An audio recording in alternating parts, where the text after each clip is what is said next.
Hey, uh, good afternoon, everyone. Uh, Thanks for joining me. Just decided to wait for a couple of minutes. I believe that more people will join as we move on, and then we can get to start. We're having conversations around the issues around opportunities to learn and to ask questions about HR, human resources, the workplace, work employment law. So I look forward to hear your questions. I will also be looking forward to get your feedback as I look at the chat and I start to see people make comments. I'll just wait for a couple of minutes for more people to join. Thanks, and please stay on if you have already joined. And for those who are not yet joined, you may just come up now. Thank you.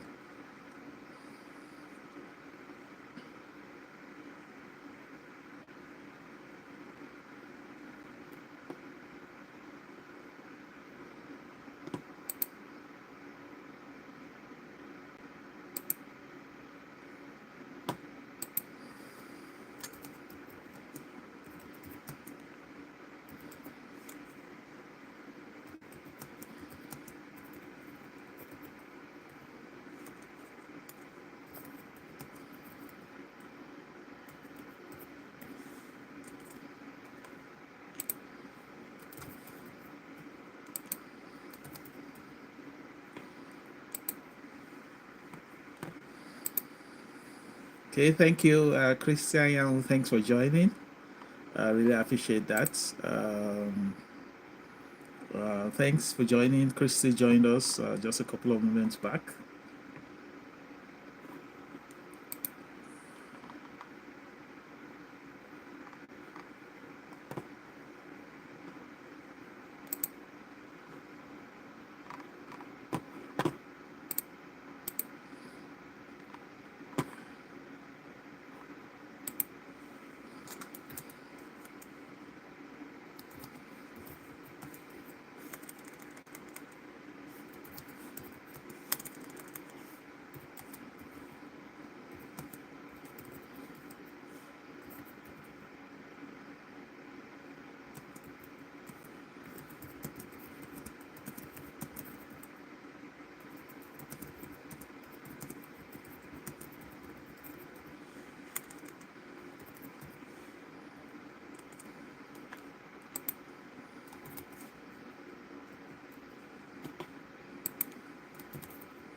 Thank you very much for everybody that's joined on Facebook and also then on YouTube. Please, you can start to send your questions at this point, and then I'll take the questions as they come. My my Facebook audience. Can you? I just want to confirm if you can all see me on Facebook. I can see more people joining on YouTube, but I can't see questions yet coming in on Facebook. Um,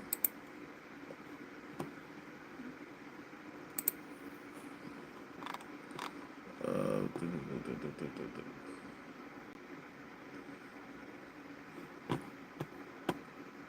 okay.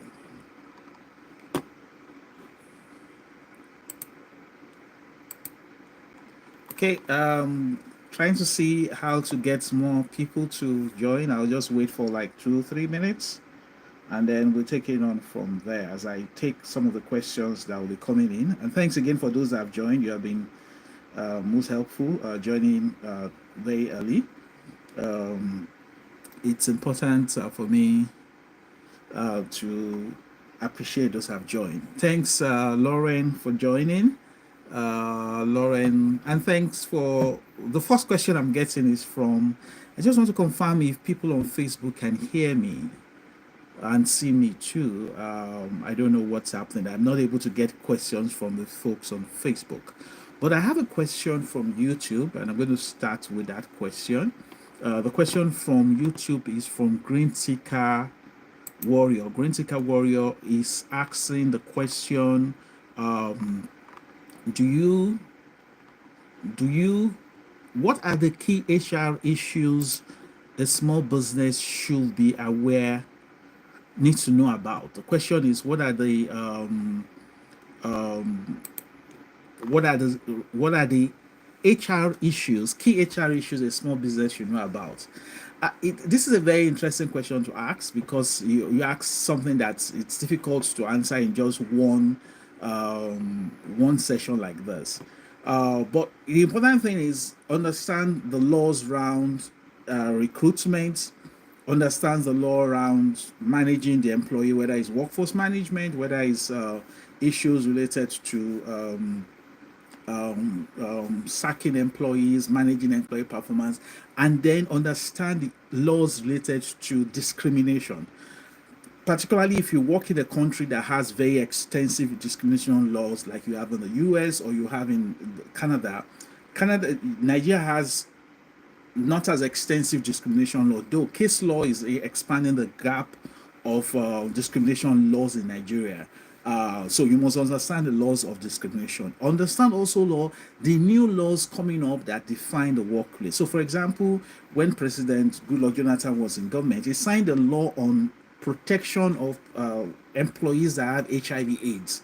You must be aware that you have to treat them very carefully. There are also new laws coming up, whether it's with respect to how the right you have to lay off an employee, or issues around practices that you may consider it's okay. And then the final thing that you must also understand the basic law that guides asking employees to go. As an employer, you may ask an employee to go for various reasons, but you must understand what are the things that are important that you need to note.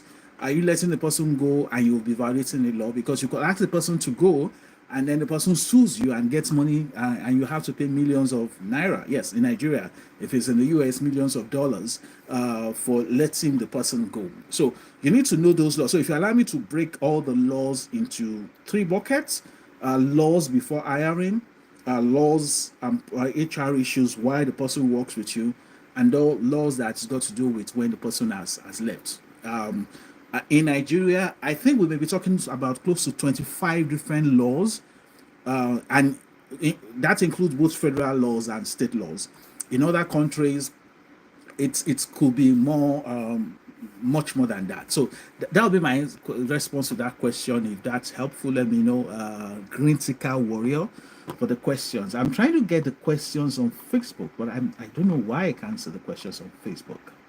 Uh,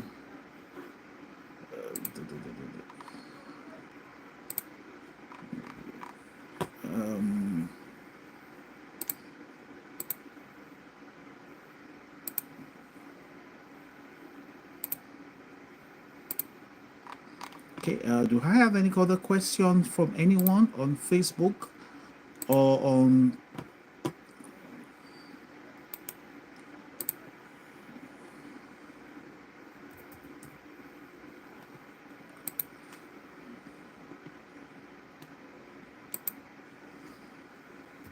Sorry, I'm trying to see why. Yes, thanks for your response, Gritika. Yes, the response was helpful. I mean, somebody may be asking the question, why am I doing this? I'm doing this because of the fact that the one of the biggest challenges with us in Nigeria is the assumption that because of the fact that we have laws in Nigeria, that you think people believe generally that we don't have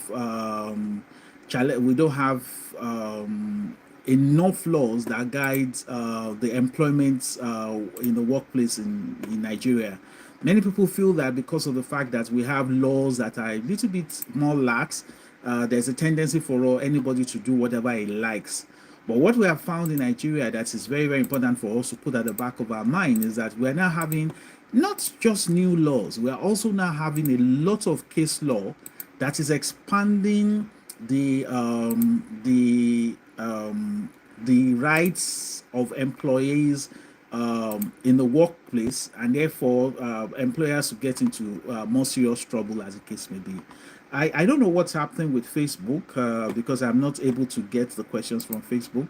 Is there anyone that is able to see that sends a question and trying to understand if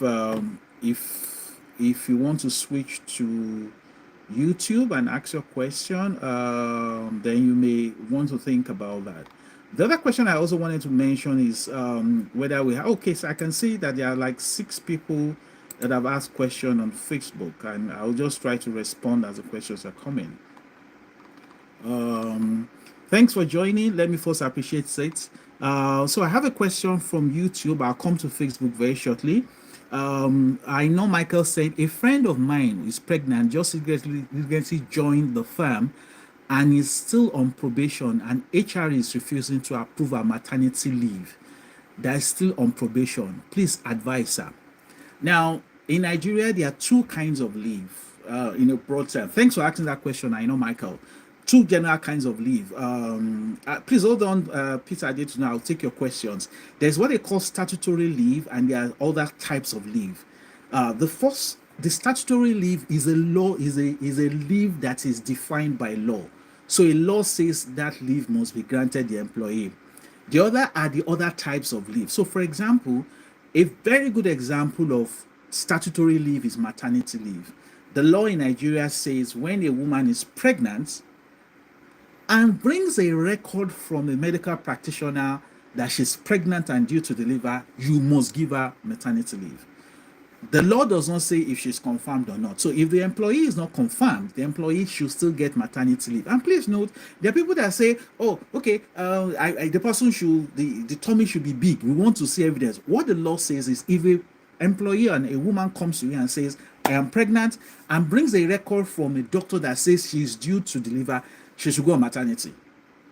Now, if that woman loses the pregnancy, and the doctor says she needs maternity leave, the law in Nigeria says, yes, you should give her the maternity leave. So if an employee is not confirmed, or an employee resumed 2 days ago and she's pregnant and the doctor says you should give her maternity leave, please make sure you do so. If you do not do that, the employee can decide to sue you for discrimination.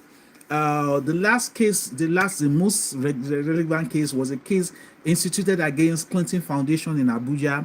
The Clinton Foundation lost, and the woman was paid millions of naira as compensation. So, if you are not yet confirmed, the law does not say you should not go on maternity leave. You cannot determine when a person will go on maternity leave. There are only 2 people the law says will determine whether they need maternity leave: the employee and the doctor.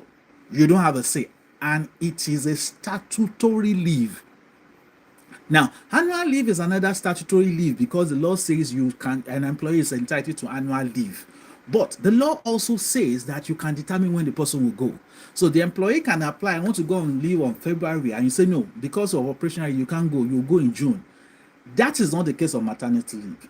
Maternity leave is a statutory leave that is determined by 2 people: the employee and the doctor. That's all. Okay. Wulabi Olaluwai says, ask a question. Thanks for asking. He says, where should employees take their labor issues to if they want to court, and do they get good court decision? Great question, Olaluwa. Thanks for asking. So, in Nigeria, the law says that if you have a case related to the workplace or work, you should go to this court called the National Industrial Court.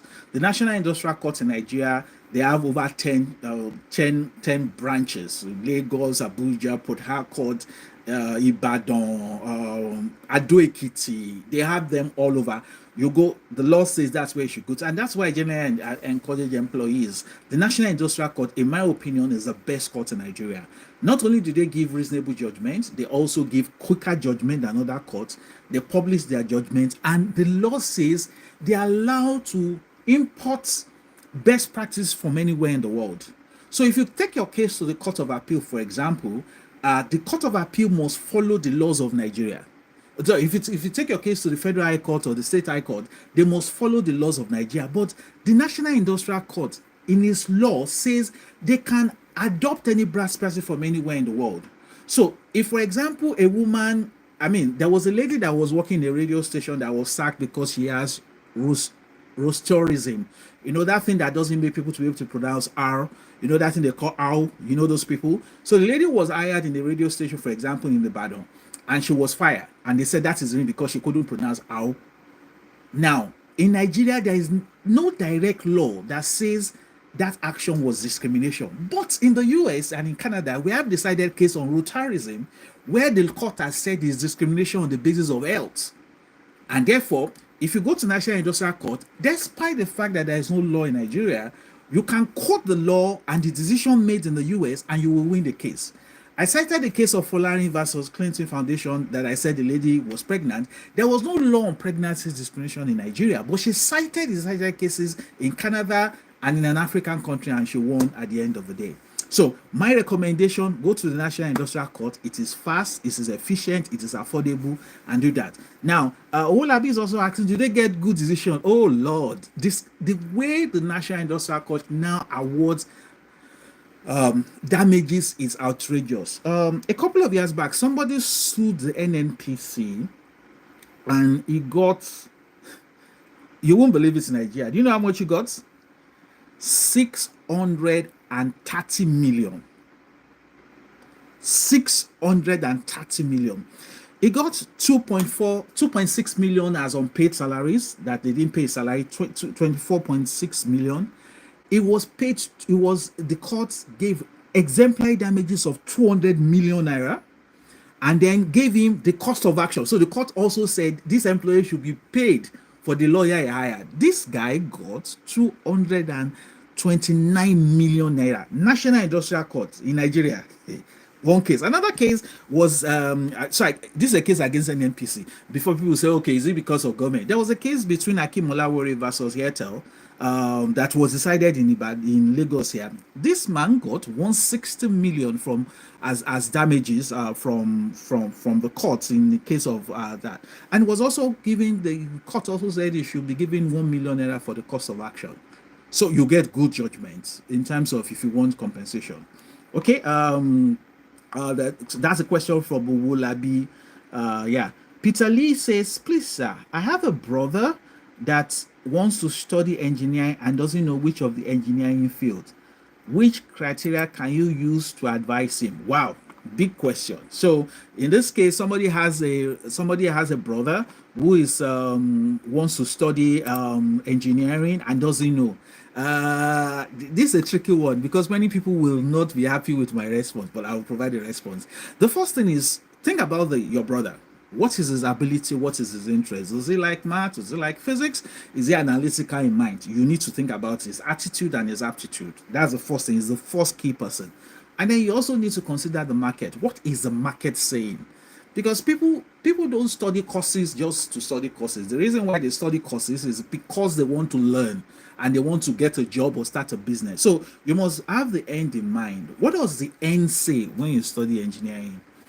There is one very important thing I want to recommend if you have to advise your brother to study engineering is study the engineering course that the market will pay for the highest, or the market will employ the highest. And what does the market look for? The engineering field that is malleable and at docility. What does that mean? There are two engineering terms in material science. It means who is the engineer I can hire that I can change very easily.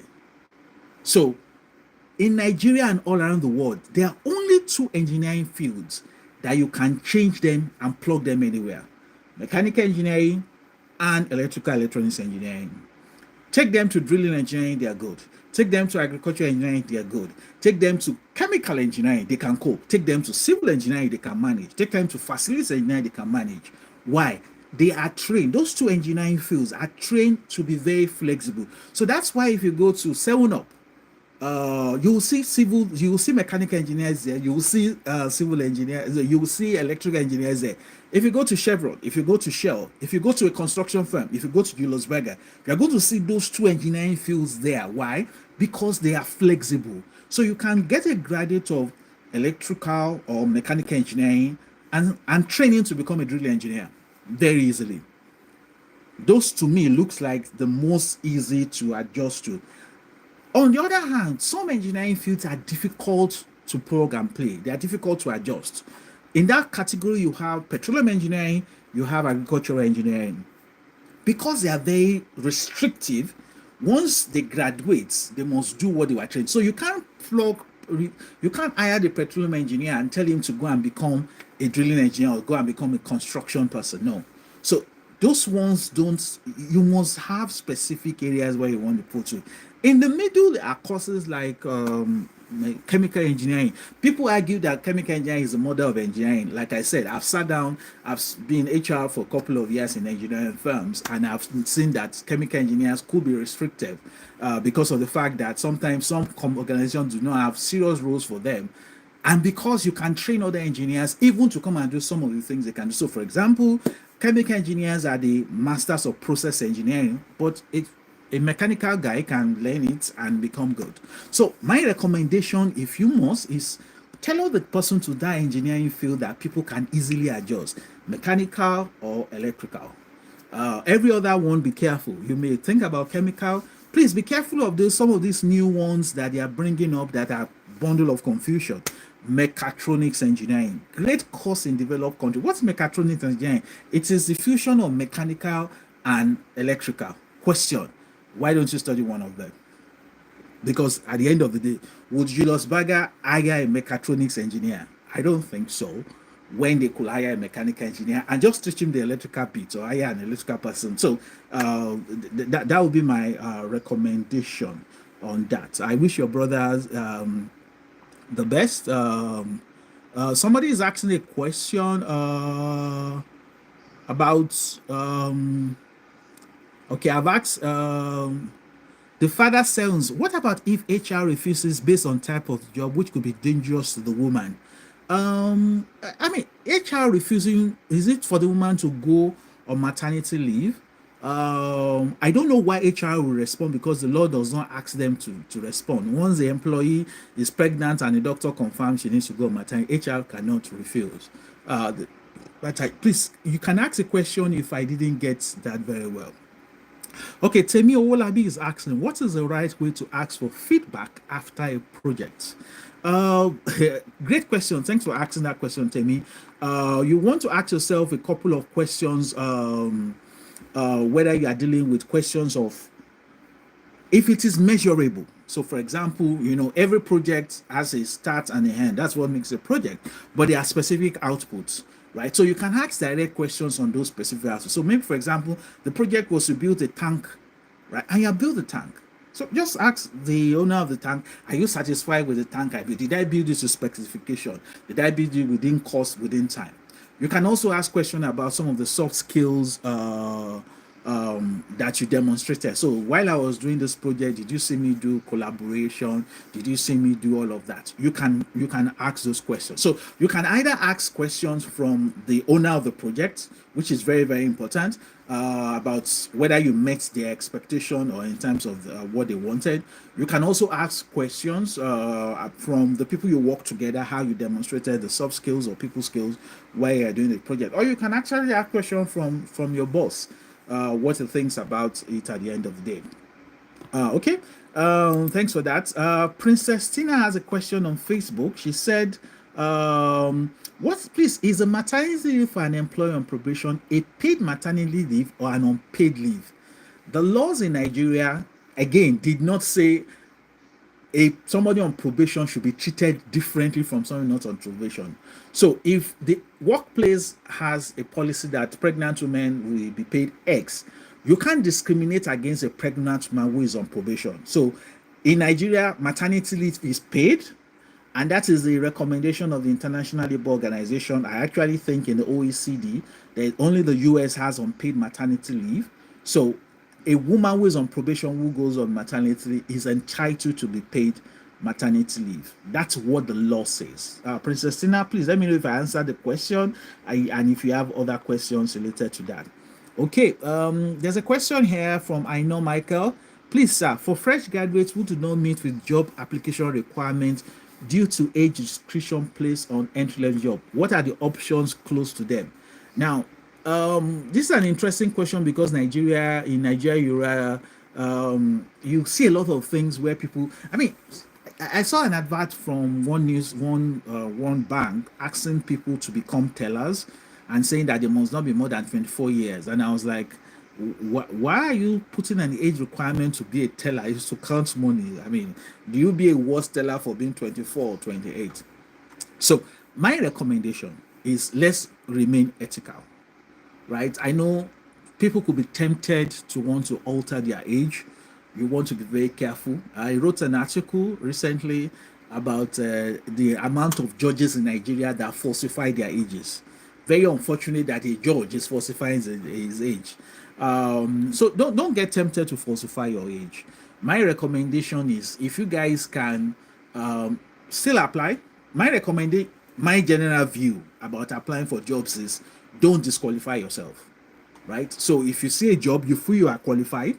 If they said the person must not be more than 24 years old and you are 26, it doesn't cost you anything to apply. What if they don't see any 24 that applied? I mean, I've been in this HR for a bit, and sometimes you realize that, hey, the person you want you've not seen, and the person you've seen is older than the age you want, and you're like, it's not really a showstopper anyway.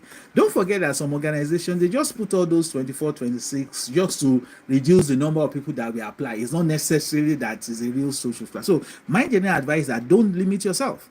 Apply. If they say no, you have nothing to lose. If they say yes, you can continue.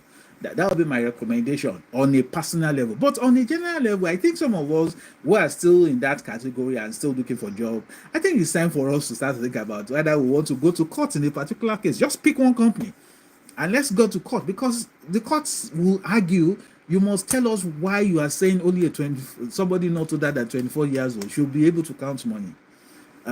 You know, I've talked about discrimination. There is what they call bona fide requirement, wherein that you can introduce something into the hiring that will discriminate against people, but it's legal because the law allows you to do that. So if you say, I saw a job and I'm 24 years old, but they said that anybody older than 23 should not apply, if you sue that company, the company will need to come to court to prove what makes you as a 24-year-old unqualified to do the job. You don't have to prove anything. It is the employer that will come and prove there is a bona fide requirement. And how do you tell me that a 24-year-old versus a 25-year-old can count money? So it's something that we need to do. There's a need for a scapegoat to end this. So, okay, I hope I answered that question. Please let me know if you're satisfied. You can come back with a question if I didn't. Peter Adetuto is asking a question. He says, sir, I got hired and wasn't given employment letter. Am I a real employee? Wow. Thanks, Peter. If you are employed and you didn't get an employment letter, don't get yourself too disturbed about it, because an employment letter is important, but it's not the sole determinant of whether you are an employee. You can have express or implied employment. I'm quoting based on laws in Nigeria, United Kingdom, European Union, and Canada. Employment can be express or implied. What does it mean express? In this case, there was an offer letter given to you, you accepted it, there's a salary paid. So something is written down. That's an express employment. So there's a letter of employment. But the law says, thanks, I know, Michael, but the law says there can also be implied contract. Implied contract in this case is that you did not give me a letter of appointment, but I have been working and you have been paying me. Right? I resume to work, I show up, and then you have been paying me. The law says that is an implied employment. You have hired me, though you have not given me a letter of offer. There was a decided case in Nigeria where somebody resumed, and all they gave him was, on the day he resumed, they gave him an employee handbook. They didn't give him a letter of appointment. And then something happened, and then the employee sued the company, and the company said he's not an employee because we did not give him a letter of employment. And then the court said, your action shows you are the employer, therefore you are the employer. So that is what they call implied employment. In this case, both the employer and the employee have been taking actions that implies an employment situation. There was also a case that happened. There was also a case that happened in Port Harcourt. This guy was injured at work, and then sued the company for not taking adequate care of him. And the company went to court to argue that the guy was not an employee because he doesn't have a letter of employment. And the guy agreed, I don't have a letter of employment, but I am your employee. And so what did he do? The guy sued and claimed that the company has been taking acts that shows that they have an employment relationship. Acts like he gets paid, acts like he gets called to meetings, acts like he's giving assignments. Now, the most interesting part of it was that when the employer got hired, the employer took the guy to his staff clinic, gave him first aid, and then took him to the hospital and paid him for and paid the hospital bills. So the part of the lawyer of the guy's argument is that, why did you do that when you know I am not an employee? And they argued that they were doing it because of corporate social responsibility. They lost the case because the court said this is an implied employment situation. So because somebody doesn't have a letter of employment does not necessarily mean it's not an employee.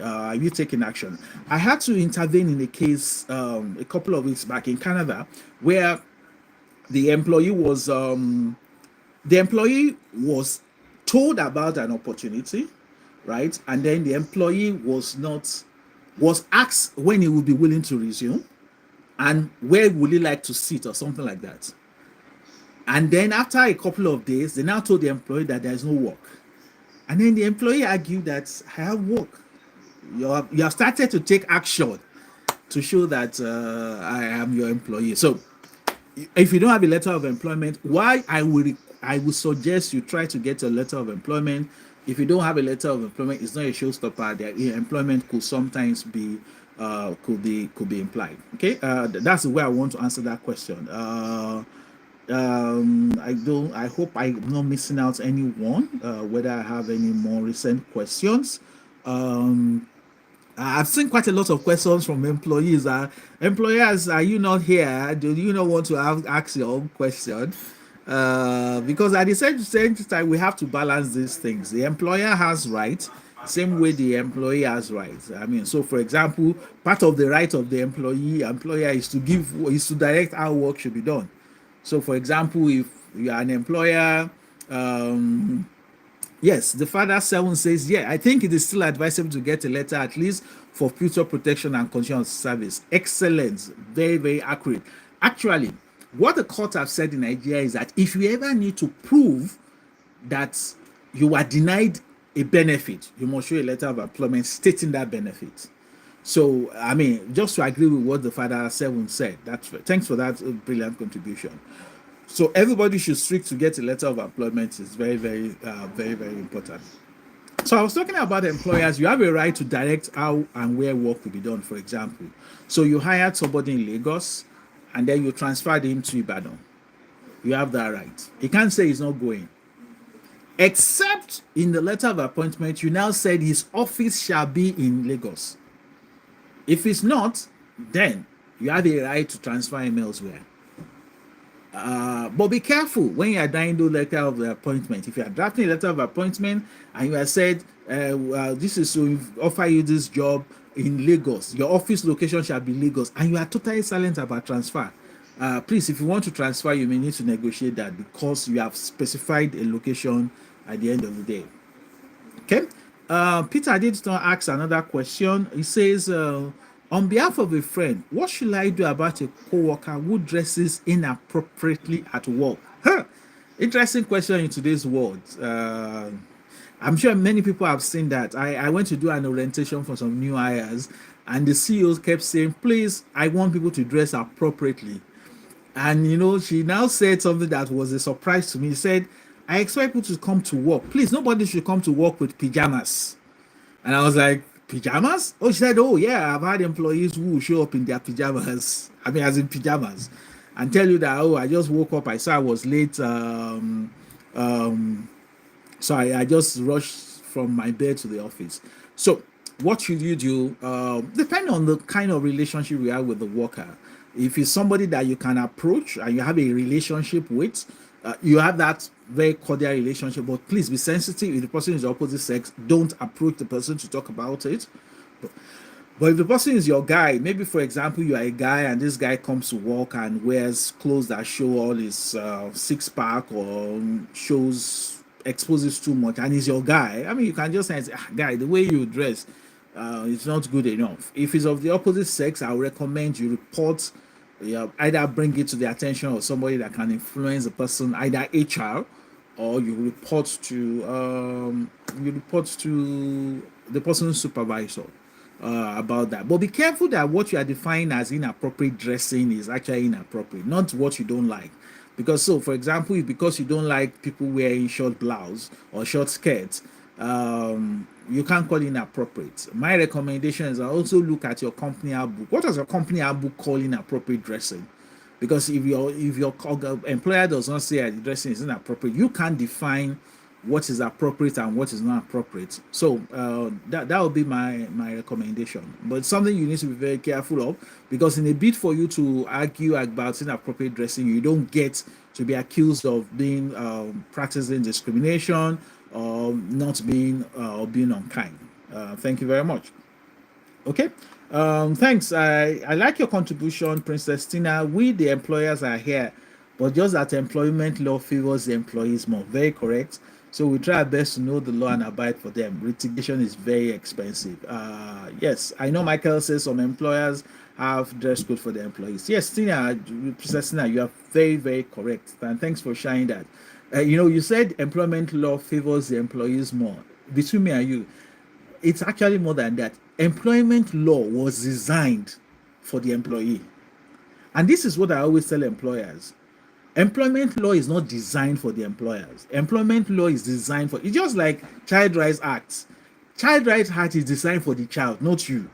So immediately somebody sues you in any part of the world and is an employee, the law is more on the side than the side of the employer. That's why we must be aware. Thanks for sharing that.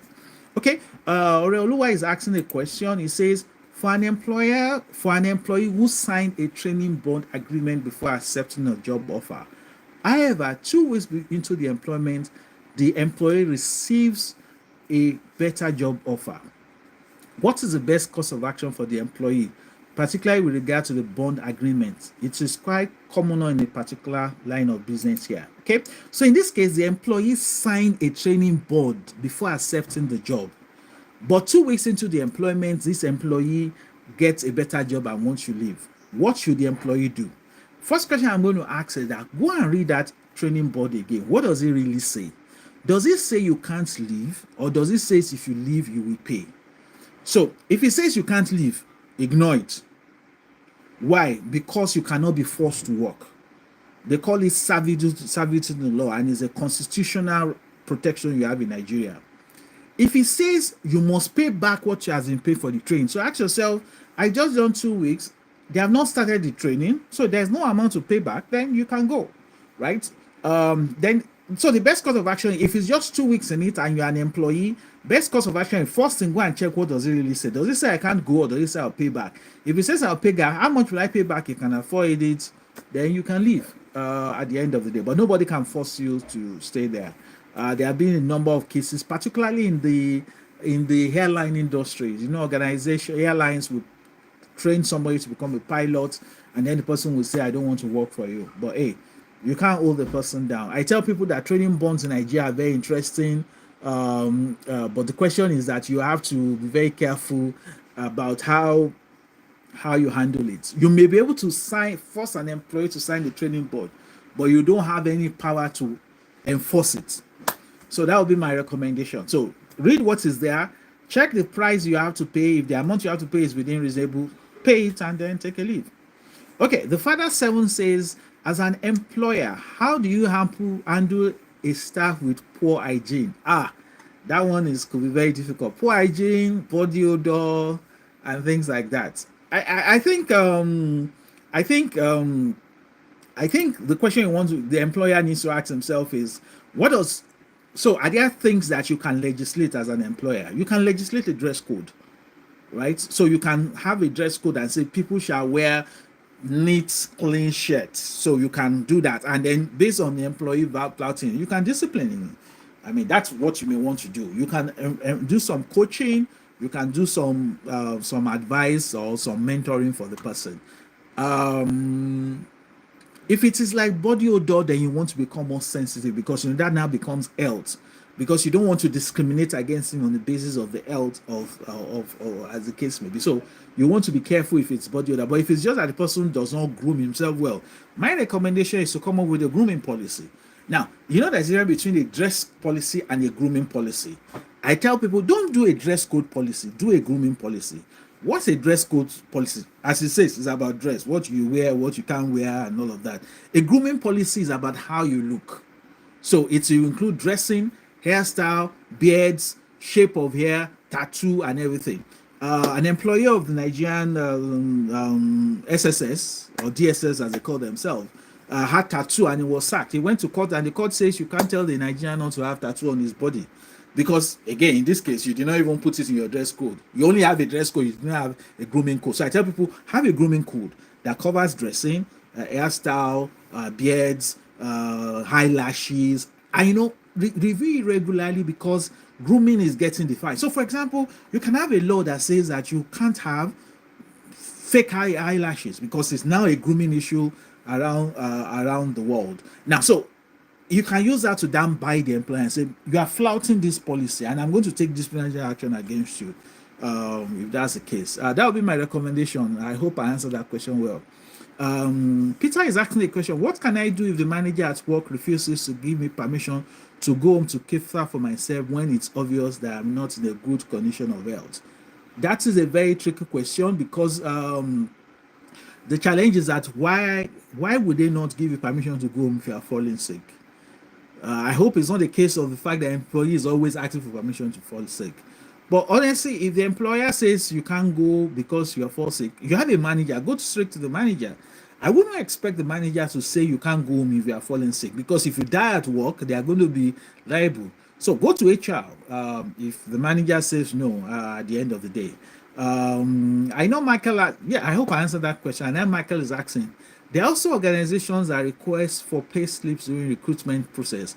Can the candidates decide not to provide the previous pay slip, especially when there is a wide pay gap? I know, Michael, that's a brilliant question. Thanks for asking. In some countries, it is against the law to ask for previous pay slip. In some provinces in Canada, in some states in the US, in some part of the European Union, you cannot ask the employee, so how much are you currently earning? No, you can't. In some other places, it is not wrong, but it's not the best practice. So in Nigeria, there is no law that says you cannot ask an applicant how much he currently earns, but it's just that it's not a best practice. So my recommendation, if you're an applicant and they ask you to bring your current pay slip, if you don't mind, you can ask for it. You can give them, honestly. Because the question, if you say no, it can be misunderstood. And in Nigeria, one, the law does not say the employer cannot ask you. Two, you can also be seen as being cantankerous. You can be seen as being argumentative or not being a good fit because you said no. So my suggestion is that if the employer asks, if you want to give, I agree that it may make them to give you a lower offer. But if you want to give, I would give and tell them this is what I say. But I will give after I negotiate. I will not give till I ask them what is the band for the job. So they tell me this job is paying me between 1 and 2 naira. Then I'll let them know if that's a band, I expect the higher band. But if you desire for me to give you what I currently earn, this is what I currently earn. And if they now give you something that is low because of it, the reason why I'm leaving where I am is because I want something better, right? And then if you pay me what I'm paying before, why should I leave where I am? So that would be the way I respond to that. Okay. Temiolo Wolabi is asking, how can I build a strong positive culture among a small team in a startup food business? First thing is define what is culture in your organization. And I think there are a couple of things that you can use to start that. What are the values of the organization? So, for example, I attend a church in Nigeria. The church has some values. It's called high rail, innovation, righteousness, excellence, accountability, and love.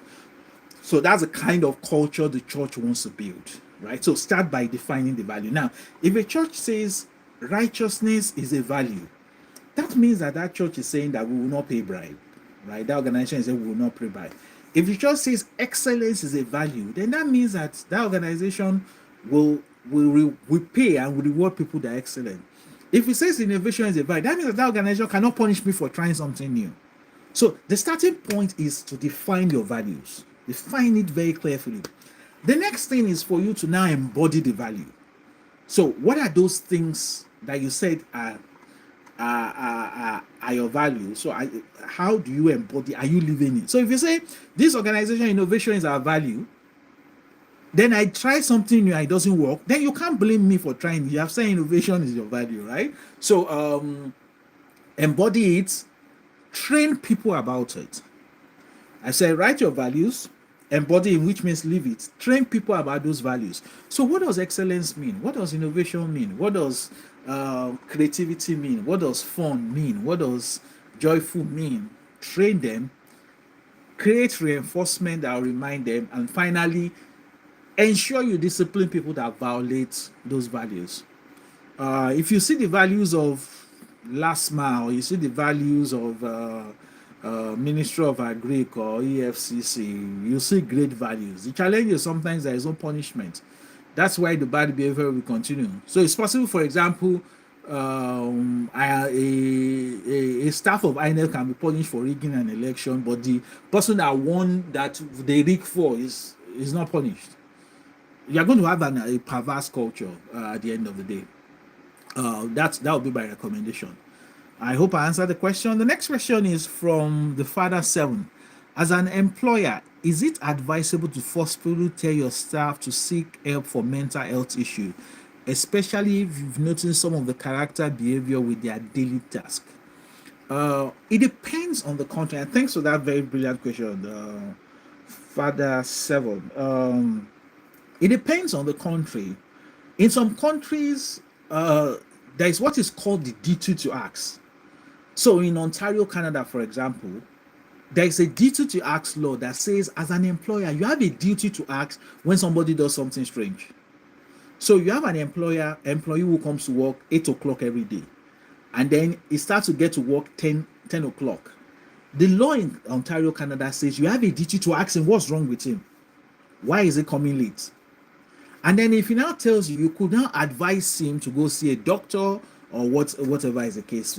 Now, we don't have a similar law in Nigeria. I don't know if they have a similar law in other places. So an employer has a right to inquire and then recommend you seek medical support. My suggestion is that if it's about mental health, I will not advise go and seek for mental health. My suggestion would be, I would say, I will recommend him to go and see his doctor. Let his doctor now determine whether he needs that. Why will I not do that? Stigma. And then the person could likely accuse me of stigma, of creating an hostile work environment because of the referral to mental health treatment.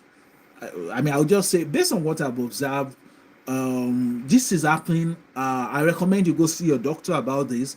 I'll give you time off to go see the doctor. I mean, I'll be very supportive, and let us know what the doctor says. That would be my suggestion. I will not directly recommend the person to a mental health professional. I'll just say seek medical health and let us know how we can support you. And I'll be willing to give you time off to go do that. That's where I want to respond to that. I hope I answered the question. Peter did not say some managers are just hostile. They will not give you permission for your health easily at all. I think those managers are not really aware. In all over the world, there is what is called the duty of care responsibility of employers. An employer has a duty. It is not a nice to have. It is not a I'm kind. You have a duty to care for the employee. So when the employee now falls ill and says he wants to go and treat you, and you say he cannot go, you are violating that duty. And if anything happens to that employee, you are liable. You are going to get into very serious trouble with the law. If that happens. So my suggestion is that why don't you, if the employee says I wouldn't get involved, I wouldn't allow you to go, I mean, I think at the end of the day, it's at those point that when they say the employee should practice self care, prioritize his health, and get himself very very well treated. Okay, that would be my recommendation for that employee that is having employers. The employer not allowing him to go to seek for medical care. But like I said, you also want to be very careful. Are you doing something too much? Are you asking for permission to go out of work for too more a lot of times that the employer now feels that you're taking advantage of him?